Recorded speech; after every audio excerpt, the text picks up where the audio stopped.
Hey everyone. Before we open the diner for business, I just want to take the time and say a few things. Something I have done the night before every restaurant I've opened is just take time to reflect and appreciate the work that goes into opening a business.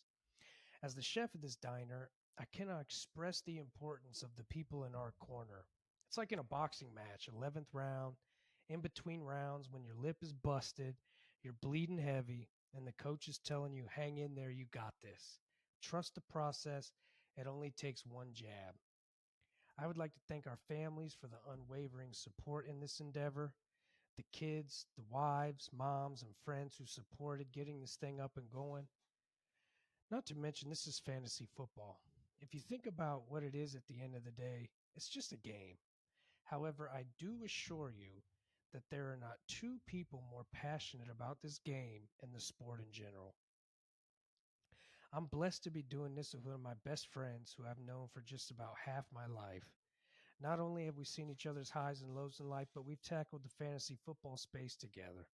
He's never been a good cook, so I'll handle the kitchen in his diner, but our friendship is organic and important. Just as important is you, the listener. Clearly, this is the first episode. With the podcast market saturated with content and the evolution of consumption, just want to tell you we truly appreciate all you day one listeners and those of you getting in on the ground floor. We hope to build a strong community around this diner. To the day ones out there, there are a few promises I can make. First is the promise that you will have fun. Second is the promise of authenticity. We are both unapologetically ourselves, and that's what we will continue to do. Listen, these days, people's time in general is valued high. So, for all of you listeners out there about to embark on this journey with us, we so deeply appreciate you giving us your time. Hopefully, we can reach an audience where it's not just about who's broken leg or waiver wire pickups or start sit, but it can be a whole hour talking ball, but also sharing who we are at the same time, and at the same time getting to know you, the listener. At minimum, if we can simply make you smile one time while listening, that's all we ask for. What I actually think is going to happen, though, is you are finding a place where you can just get a little of anything you want, just like a diner. Maybe a little fact or info that can help you or your lineups, a smile, plenty of food talk, maybe even a bond with us, even though it's through a microphone. So, ladies and gentlemen, without further ado, let's get the overly gaudy scissors out and cut the ribbon off this thing. Thank you for being a part of this, and a big Dynasty Diner cheers to the journey that we're about to take together.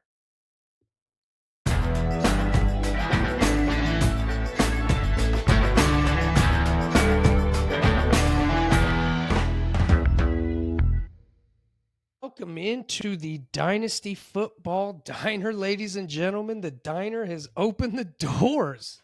I am Dan, joined as always by my co-host Carrie. Carrie, how you doing over there?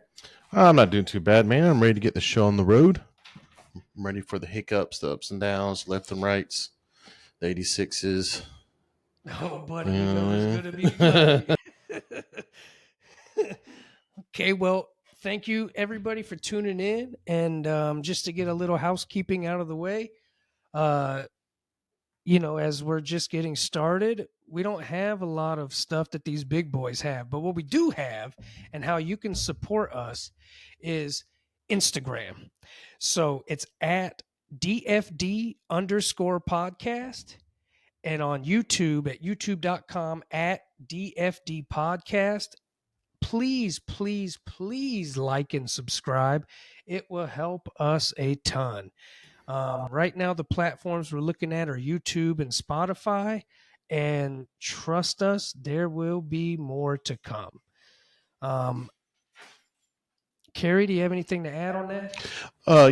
just keep up the track with the Instagram posts. Once we start getting things rolling and stuff like that, we'll start linking more of our podcast to the different various platforms and stuff. So Instagram will probably be our main course of information as of right now.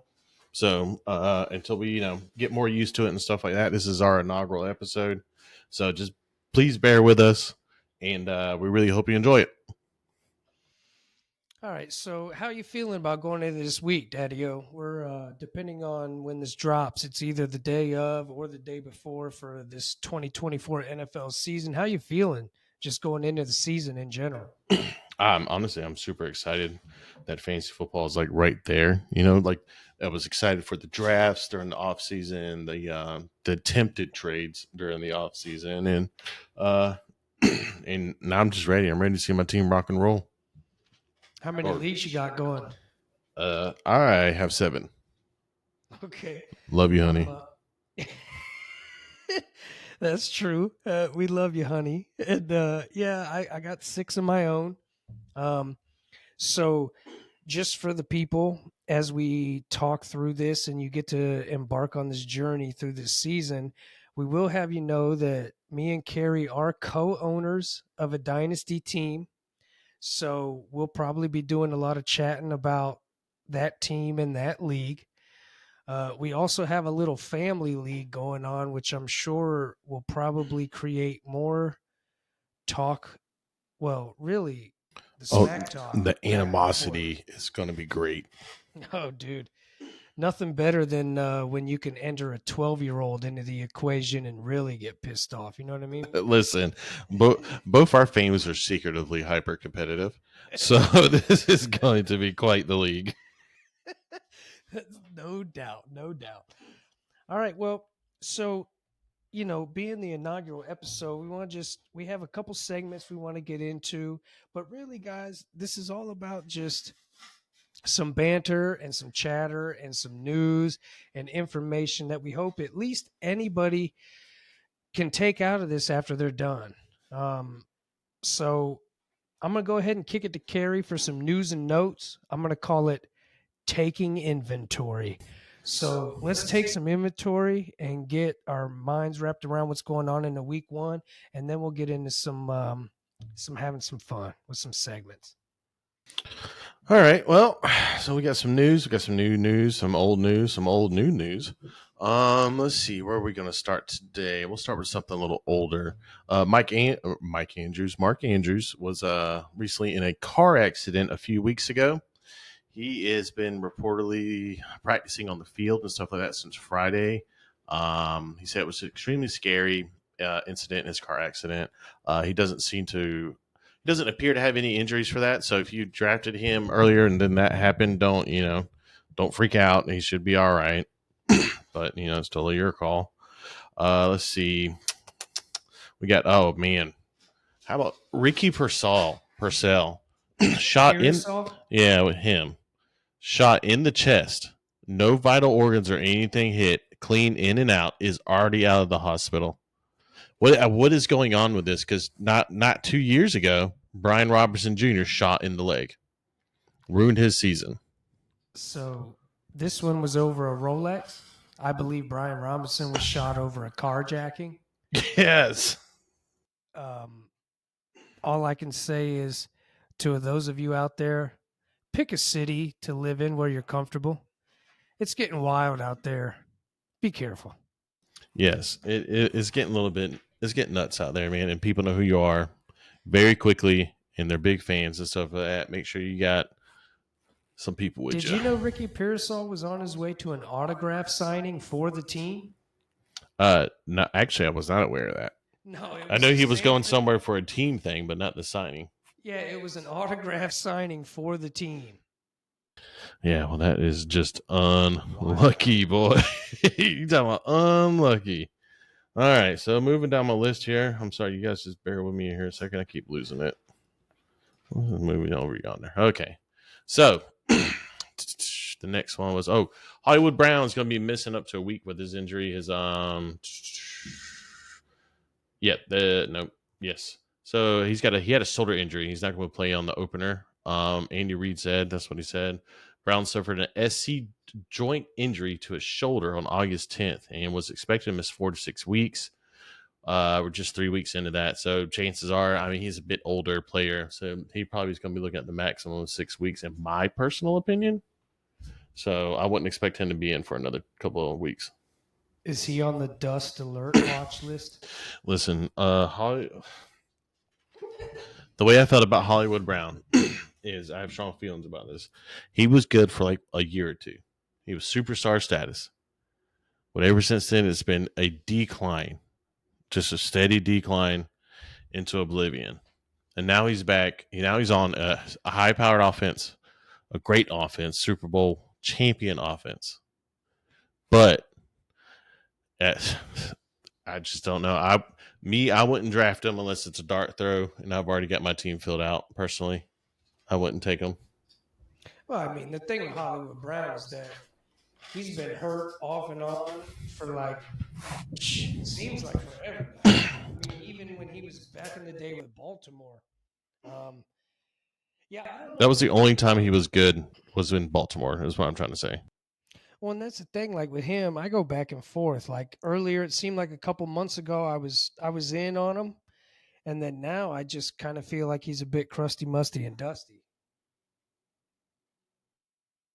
Yeah, I agree with that. I mean, if you have the opportunity to pick him and it's not one of your starting positions on your roster, I'd say go for it. If you've got some depth and stuff like that, he's worth the dart throw for sure. I mean, he is talented, but how far he's fallen from that talent, there's really no telling. True. What else you got for us? Let's see. We got good news. Puka Nakua, who suffered a knee injury, is apparently ready to go week one. So I'm happy about that because I took him as my wide receiver one in one of my drafts because it's a dynasty draft. He's young, he's juicy. When everybody says, "Oh, Cooper Cup this, Cooper Cup that," yeah, Cooper Cup could have another good year, but he's a little bit older and stuff like that. And they said the offense is going to run through him, but he's a bit injury ridden. He's a bit old. He's a bit creaky, but he can still play pretty good. But I think the news is looking good. I wouldn't expect blowout performances from him in the first few weeks, but once he gets back to form, it's on. Yeah, I'll tell you. The thing that I keep in the back of my mind is I get the feeling that Cooper Cup is McVay's boy. And I just kind of feel like he got hurt last year and then here comes Nakua. But I do feel like people are sleeping on Cooper Cup this year. I definitely think that. I think he's got the connection with Sean McVay, the Super Bowl run and all of that. Like I just feel like McVay's gonna, purposely try to get Cooper Cup involved.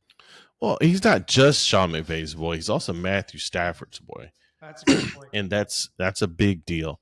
But when he went down, Matthew Stafford went to one person, mainly just one person. It was rookie Puka Nakua, and he proved that he could be an effective piece of this offense. So if the offense does run through Cooper Cup, I see Cooper Cup being the first target. Then I see Puka Nakua getting more volume.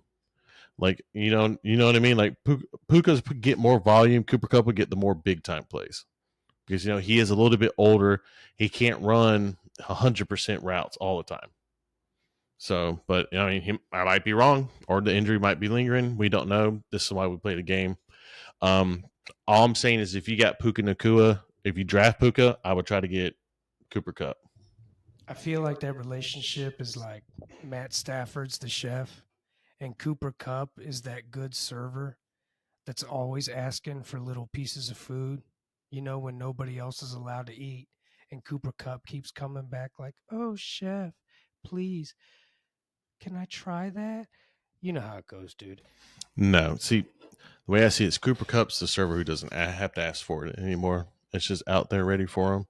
And Puka's sneaking in asking, "Hey, it's a little bit too high for me."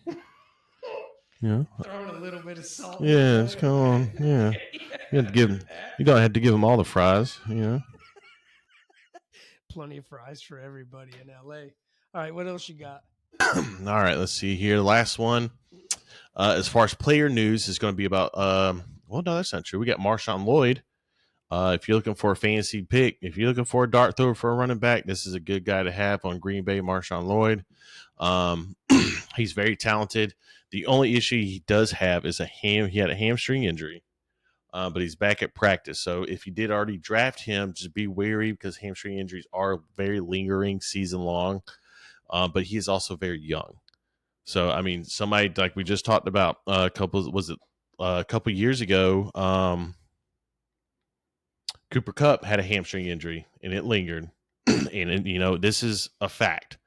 Hamstring injuries linger; they don't just go away overnight. They linger the entire season.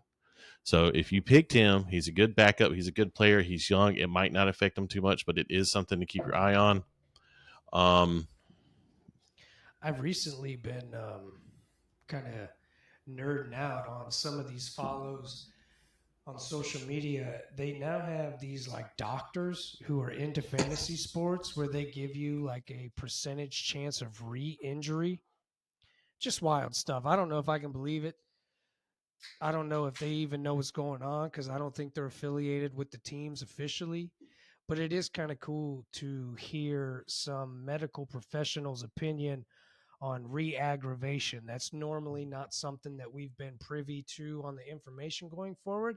I'm enjoying it this year, so I suggest you all check it out. All right, moving on to the next segment. First, Spencer Rattler. Oh, yeah, let's talk about Spencer. Let's talk about. You want to talk about a sleeper dart throw here, and I love it. Okay, Spencer Rattler. If you don't know who he is the backup quarterback to the New Orleans Saints. Okay, sources have told the Athletics' Diana Rossini. I'm sorry if I messed up your name. Diana Rossini. Yeah, that the vibes are really, really high around him. He was a 5-star recruit, number one pro style quarterback in 2019's class. So he's behind Derek Carr. Derek Carr is just one of those quarterbacks who is a starter and it's just not going away. I mean, he has the talent to do it when he wants to. When he wants to be good, he can make the pass, but he's just I was a big Derek Carr fan. I really was when he was on the Raiders. He came to New Orleans. I was very excited with the Chris Olave hookup, the Alvin Kamara hookup and stuff like that. But then he just seemed like whiny the whole season. And for me, I'm out on him. If you want to, on a dynasty league, a little bit deeper league, Spencer Rattler's worth a bench spot. Throw him on there. Who knows? He might be starting by the end of the season. Yeah, I think that's going to do it for player news. If you want to, we can talk about the new kickoff. Yeah, I would love to get your opinion on the new kickoff. I love it. I was a big fan of the USFL when they did it, and it was awesome. Like watching, they followed the football with the drone behind it the whole way, and they whipped that thing around. It was really cool. Dope. Yeah, That but the is NFL dope. won't do it. And we'll see if the NFL does it. I don't think they will. What do But you mean? If anybody else is doing it and it's cool, the NFL is totally going to do the same thing.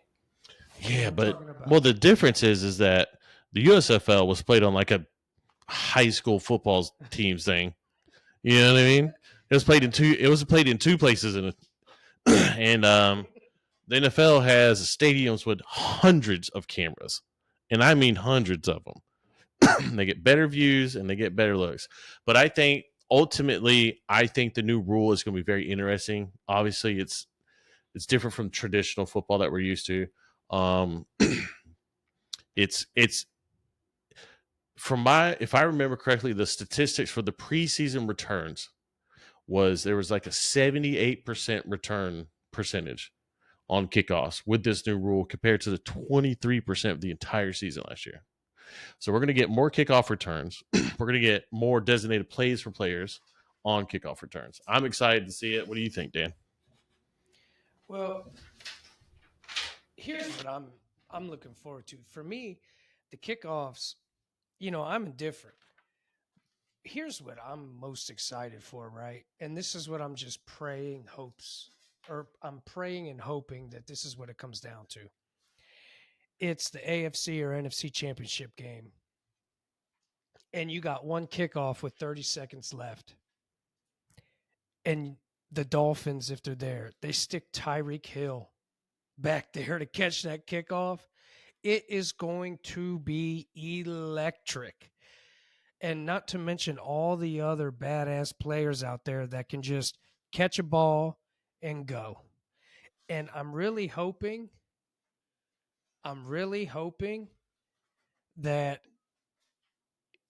that is where the direction that this is going. Now, I will tell you the onside kick is whack. The onside kick is like putting mint jelly with lamb chops. It's like from 1988. You have to say, you have to tell them if you're going to do it ahead of time. There's no element of surprise, and I'm just not a fan. Yeah, but when was it New Orleans did it in the Super Bowl? Was it they did that fake kick to the onside kick? Okay, You know what I'm talking about? I do. And they got it back, and it was the most epic thing you ever seen. It's like that one time you try something new and you absolutely love it, and it will never be as good as that ever again. No, but dog, what I'm saying is that with the onside kick, you have to check in. You have to let the other team know you're going to onside kick it beforehand. I There's know. no I element agree. of surprise. That is whack, dude. I agree 100%. But no teams have attempted it yet that I'm aware of. So, Okay. All right. All right. All right. you know what I mean? Until it happens, it's still a golden goose. It could go one of two ways, amazingly or amazingly bad. So we'll just have to wait to see some team try it. Which another thing that goes either amazing or amazingly bad is the discussion of valuing players versus draft capital. And this is a tricky one because I think you and I sit on kind of opposite sides of the field of this. Yes. Um, Yes, we do. so for the people out there in the diner, uh, get your refill on your coffee and just listen to this because I'm one where I feel like picks, when I'm talking dynasty, I feel like picks are assets. Okay. So to me, a future pick, if you, okay, say for example, in one of my leagues, I have a bajillion picks. Okay. And so while people won't trade with me now, later in the season, there's a real opportunity where you can take two picks you've acquired and parlay them into one player that you need and get rid of your picks.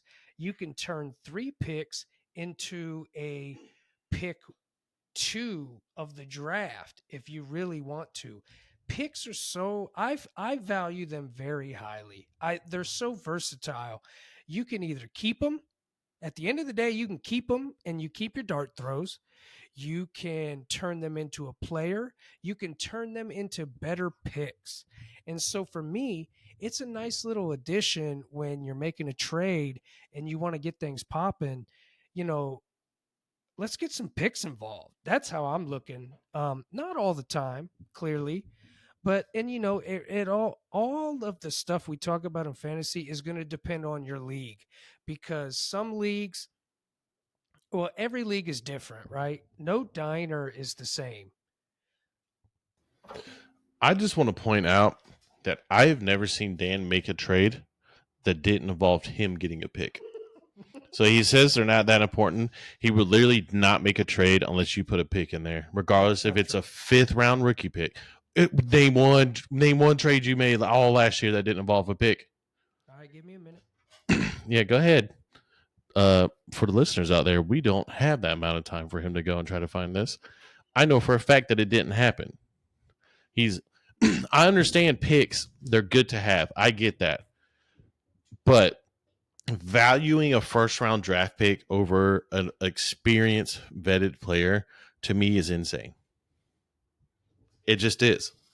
If somebody comes at you and offers you I don't know, like a first round draft pick for Kenneth Walker, and you take it.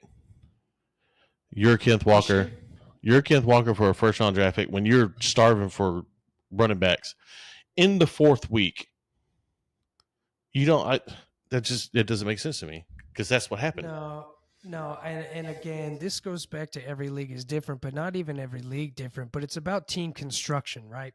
So to me, I said like when you're when you're starved for running backs, then you trade away your starting running back or your running back too. Well, if you're referring to my trade from last year, which I believe is what you're doing right now, That's exactly what I'm doing. that's what I figured. Okay, so this was really too early in the season for me to even know how my team was going. So I will admit I probably jumped the gun a little bit. However, I He will was tell the y'all, number 3 running back in the league at the time. I'll tell y'all, you know what my problem was last year? I had such a hard on for Marvin Harrison Jr. I was willing to do anything to get that first pick. I'm not even going to lie. I was all in on this draft class, not just Marvin Harrison, but Malik Neighbors and Caleb Williams and all these other dudes that have been so highly touted. All of my research showed that this draft class was better as a whole than many other draft class. So I made a conscious decision that I wanted as many pieces of this draft class as I could acquire. And fast forward, I did that, and I also acquired players to also help bolster my team. You know, in Dynasty, it's a journey. Dynasty is a journey, right? So a lot of people are not willing to take a whole year to ride out a plan where you're not competing.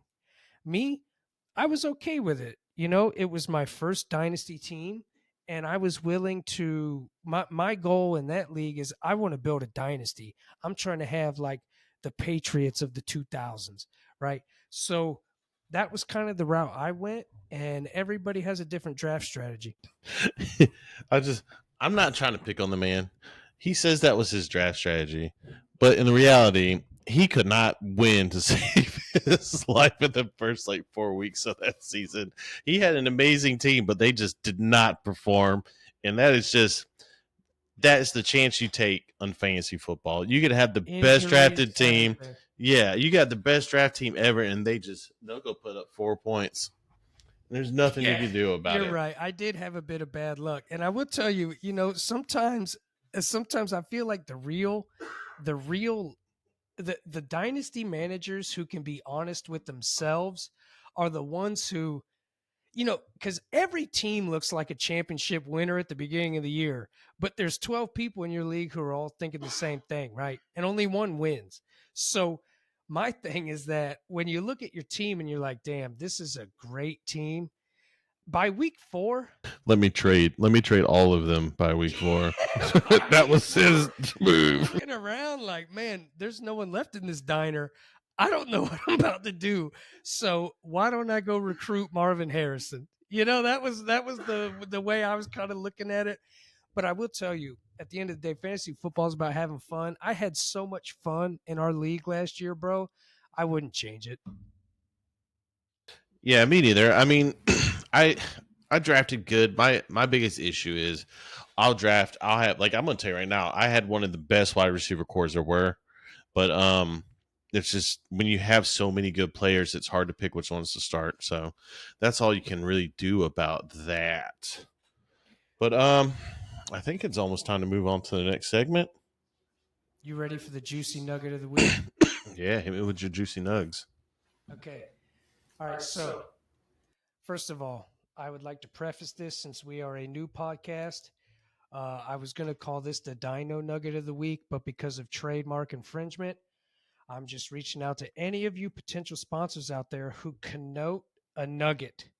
Get in our DMs on Instagram. We can figure it out.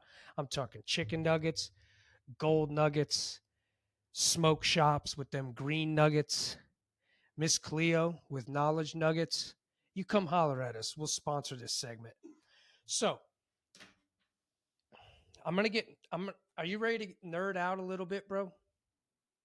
This is gonna get Yeah, man. Hit real. him. This So is gonna just get real for deep. the listeners at home, I have no idea what he's talking about.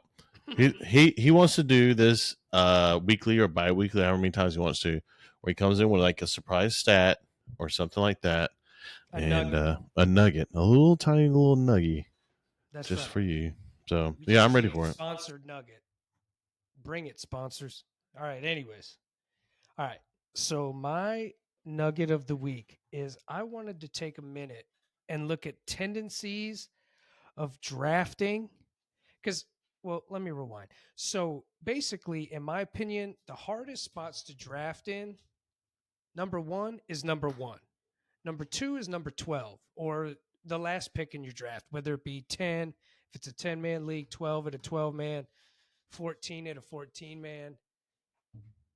Um, it's the hardest, right? But nothing, in my opinion, is harder than number one. And the reason for that is because you draft your first pick and you're waiting anywhere from 20 to 23 picks before you get to pick again. So basically, if you don't get that first pick right, you are dead in the water. Okay. So what I did, I broke this down. There's four, okay, there's two super flex and two PPR leagues, four teams in each league, right? So out of a total of 8 teams, that's a total of 20 picks. I did rounds 1 through 10. And on pick 1, I didn't count pick 1 because that's not fair. So basically, if when I looked at the data, the first pick in the draft, I looked 2 through 11 instead of 1 through 10, whereas the last person in the draft was 1 through 10, right? And I just wanted to know, when people are picking back to back, what are they doing? Are people drafting the same position? Are they splitting it up? What is really happening when you have two picks in a row and 20 picks in between? So here's what I found, right? On Superflex, now Superflex is very different because, you know, you need to start two quarterbacks. And so there's a tendency where quarterbacks, like the first round, everybody's drafting a quarterback except for a few. And so it makes it a little different, right? So I'll give Superflex first. What I found that out of two teams who picked number one in a Superflex draft, the first team did never picked the same position back to back. And then one team did it one time, and it was running backs in round 8 and 9. So basically, what that's telling me is that in the super flex, you're just trying to take best available no matter what position. There's no really strategy with that. Now, going against that, on the back of a super flex draft at the last pick, I found that both teams, one team did it once and one team did it twice. Now the interesting thing that I found about that was that both of the teams did it with their first two picks. So with their first two picks, one of them went two running backs first, one of them went two quarterbacks back to back. And then the team that did two quarterbacks with the first two picks in round 7, 8 drafted two running backs. So it shows me that there's a little bit of tendency where, that's an easier way to fill out your roster and your strategy, is that, okay, you can wait on running backs because you know you're going to get two at the same time. If you need receivers, you can kind of get best available, and then bam, you can grab two receivers at the same time. That's what I found with that. In PPR, it got real interesting because you only start one quarterback. And so Superflex is kind of a different kind of rules to go by. But in PPR, this thing got crazy when I looked at the data. All right. So here we go. Pick number one. Team number one never drafted two of the same position in a row. The second team, they did it twice. Pick 2, 3 was wide receiver. Pick 4, 5 was running back. So that's a strategy right there, bro. If you're looking at, in a way, you get two of your stud receivers and then two of your stud running backs that you're going to be starting every week. So instead of switching them up and mix matching, you go ahead and get them knocked out of the way. Now, this is where it got wild. At the back end of the PPR drafts, okay? At the back end, you have the first team did this 3 times in their first 10 picks. So that is 6 out of 10 picks were same receiver back to back. Now that's wild to me. Like, seriously. That is truly kind of crazy. And then the other one, they did it 3 times, 2 sets of running backs and 1 set of receivers. Now, you might be wondering, what the hell does this mean? Let me tell you what this means. On this one team in particular, which I believe is a previous league winner, I'm going to have to pull it up. However, oh yeah. Oh yeah, this is juicy. Okay, so this team in particular picked 1 and 2 at the back half of the draft. He took 2 receivers with his first 2 picks. It got all the way back to him. He took 2 more receivers. So his first 4 picks out of the first 48 picks or 40 picks were receivers, right? And then on the back half of that, with his last 2 picks in my data sample, were running backs. Okay. Now, here's the crazy part: picks 5, 6, 7, and 8, he went quarterback, tight end, quarterback. So that is a hell of a draft strategy. He went all wide receivers, first 4 picks. Then his next 4 picks were 2 quarterback, 2 tight end, and then finished up with 2 running backs after he drafted the first 8. So, for those who are new to fantasy football and the drafting, that's called pushing the kicker or pushing the running back. So basically, what that means is they didn't pick a top end tier running back, and instead they pushed them to the later rounds. And he took, because I'm looking at the same draft board as he has, and he took a phenomenal wide receiver core before he ever picked anything else. So just for those who are new to it and stuff like that, that's called going was it zero running back, I think is what the strategy is 0. called. Zero running back. You don't A lot of people don't do that very often in the dynasty league, but he did it, and I'm going to be honest with you, he nailed it. He really did. And I will preface this with saying that this is he won our fantasy league last year, and I respect this fantasy owner the most. So I gotta say, like, it seems crazy, but it's probably not, because I trust this guy with all his drafts. I've seen him slay the biggest giants. So my takeaways from this on this nugget, um, you better be right if you're picking number 1, because when you have 20 to 23 picks before your second pick, you better be right. You can't miss. Okay.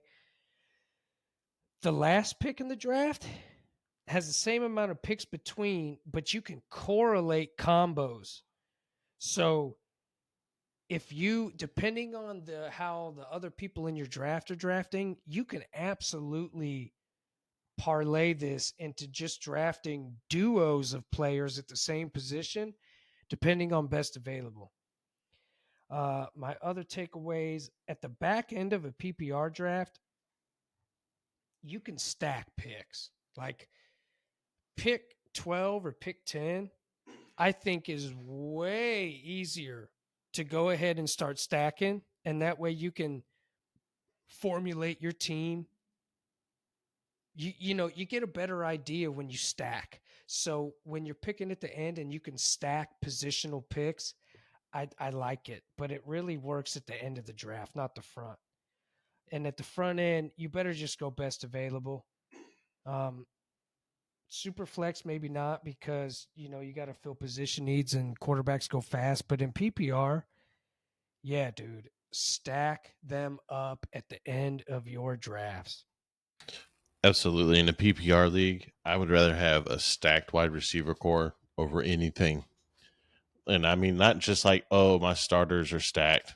No, I mean starters stacked, bench stacked with dominant high end wide receiver twos that you would get in these rounds, like the fourth round, fifth round, and stuff like that. I'd rather have a dominant wide receiver core in a PPR league than to have like 4 top end running backs, because more often than not, there's 3 or 4 running backs that you want. You're probably not going to get them. True. And then here goes another part of the draft. I'd like to ask you. I'd like to call this the no-fly zone list versus players you blindly love. Now, I know I have a list. I didn't ask you beforehand, so that was kind of unfair for you to not get your list Justin ready. Herbert is on his list, ladies and gentlemen. So, all right. So, all right, I'll go ahead and just. That's a great drop. So, I'll just go ahead and blow through mine and give you some time to think about it. I have a list of 3 players I blindly love and 3 players on my 86 list. And I'll try to just give a brief explanation as to why. You ready? Do you want the Yeah, man. love Yeah, or the hate first? whichever one you feeling right now, dog. No, that's not how that works. I want you to pick. Do hate first. Okay, perfect. So, number 1, first and foremost, drum roll please, Travis Etienne. Listen, I had to say this going into it. Time out. Time out. You can't ask for a drum roll then immediately go into your stop. I mean, Did we have a drum roll? what do you think this is? In the mop closet? Ladies and gentlemen, General Manager Carey Episode 1, baby. found a drum roll in the mop closet. That is epic. All right. So, all right, listen. I will say going into this, it's not fair. You can't hate players for any reason other than stupid reasons because every year is different, and there are certain players that have good years and certain players that have bad. But in fantasy sports, people, listen, you get a bad taste in your mouth, you get that burnt coffee, That you're never that real ordering. that real deep T Higgins. Yeah. Yeah, you get those overcooked eggs, you're never going to order easy eggs again from the diner, okay? So, Travis Etienne, he's like bread. He's solid, he's a staple, but he burns too easily. He just burns way too easy with not even a lot of heat. It started with his rookie year. He just burnt me. And from here on out, he just left a bad taste in my mouth. That like nice burnt bread, no matter how hard I tried to scrape it, just didn't work for me. Next one, Brandon Ayuk. To me, he's like garlic. He's a key component in a lot of dishes. He's never the star. But without it, though, no dish would be complete. That kind of describes Brandon Ayuk. But the problem with him is that other teammates vulture him so bad. Every time I've gotten my hands on Brandon Ayuk, it never works out for me. But it's worked out great for some of my friends. It's just not me. So for me, he's on my no-fly zone list. Third one, crusty, musty, dusty Joe Mixon. To me, he's the bargain bin produce, kind of like at Aldi's or something. It's like when I need you, you're hurt, you're just bruised. You're always good until I have you, then you suck. Plus, Cincinnati, I am from Ohio. I just can't do it. I just can't do it. And sometimes that's all the explanation you need to put a player on your no fly zone list, even if it doesn't make sense. Now, on the contrary, my blind love list, let me start with my main man, number 1, Justin Herbizzle, a.k.a. Justin Herbert. He plays for the Chargers. I compare him to a filet mignon. He is he's Easily just great. burnt and overcooked. That doesn't connote filet mignon at all. The filet mignon is the most tender, awesome cut of steak. While some people say it lacks flavor, it is the safest bet. So if it's cooked right, the filet mignon will always do you right. And speaking of cooked right, Jim Harbaugh, while he is a cheater and from Michigan, which is a whole separate thing, he is good and he's weird. And he's going to figure it out. He's going to figure out how to use Herbert. Um, I think that Justin Herbert kind of failed from the coaching scheme he's been in, but talent gets adjusted to. Number 2, my comparison to chicken. Chuba Hubbard. Listen, Chuba Hubbard is just like a piece of chicken. He catches the ball, he runs the ball, he got a contract, he'll be there, but he's never gonna be a star. And he always needs people around him to help him out. Number three, my third blind love, Danny Dimes. I think I got Danny Dimes. I think I got Danny Dimes at 50. I think I got him on 50% exposure in all my teams. Would I like him? Well, let me give you my food comparison. To me, Danny Dimes is just a big, square headed canned green beans. He's just a can of green beans. He has low key running upside, so it could be there. He got a contract, but he's in a bad situation. He's not good as a standalone, but he he's a great enhancement to a meal, and he needs salt. He has no flavor. You dump a can of green beans out, they're not good. But when you jazz them things up, dude, they can really look at green bean casserole. Come on, a Hall of Famer in any Thanksgiving meal. What you think, homie? You got any I've got a couple. We'll start with my loves. I personally love oh no, I drew a blank. blind love? We're talking Blind love. love. It doesn't matter. Oh, Mixon. I blindly love Mixon. He has been a top 5 running back for like the last ever. He's been top 10 running back. I don't care how 2 much you years. dislike him. No, it's been more than that. Top 10. Top 10. He's been top 10 running back then for a very long time. Top 5 the last 2 years, which means he's heating up. Unfortunately, he did go to an offense that does not need a pass catching back because they are super wide receiver heavy. But I love Joe Mixon. He's great. He's been great for me. I'm sorry you've had bad luck with him. He's been awesome for me. Another love of mine is Michael Pittman Jr. Recently acquired him in several leagues. And he just got his bag of money. Let's go, Mike. And I think he's about to blow up. I really do. I really think this is going to be his best season ever. I absolutely where he went to school? No, where did he go to school? The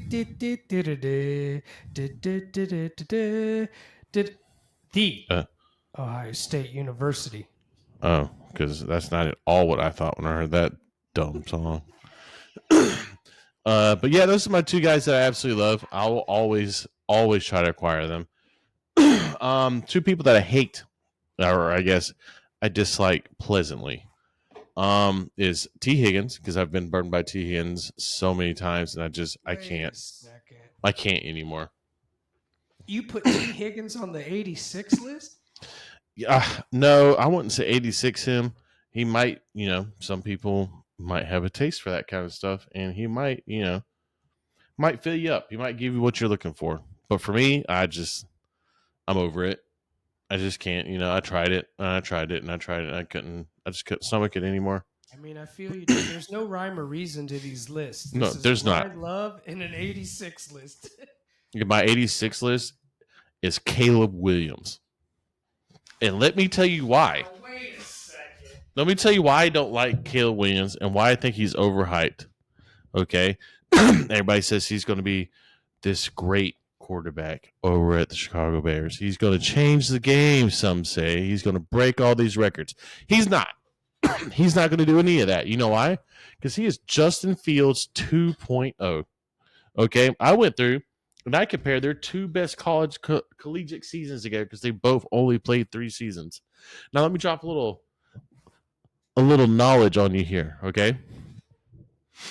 So in 2022 at USC, which was Caleb Williams' best year in college, okay, he had 500 attempts and 333 completions over 14 games at a 66.6% completion rating, correct?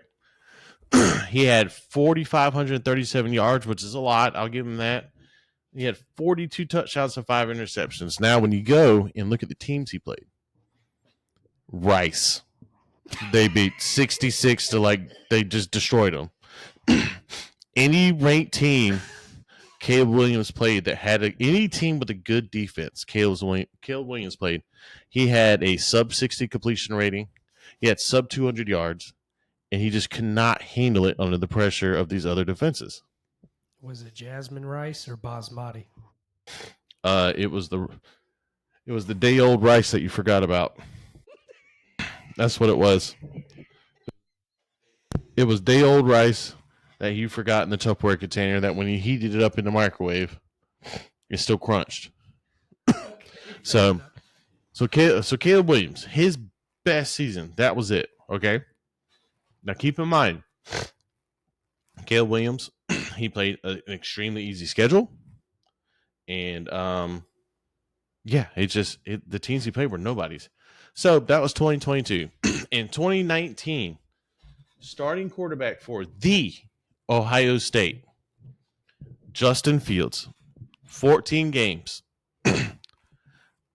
354 attempts, so 150 less attempts than Caleb Williams.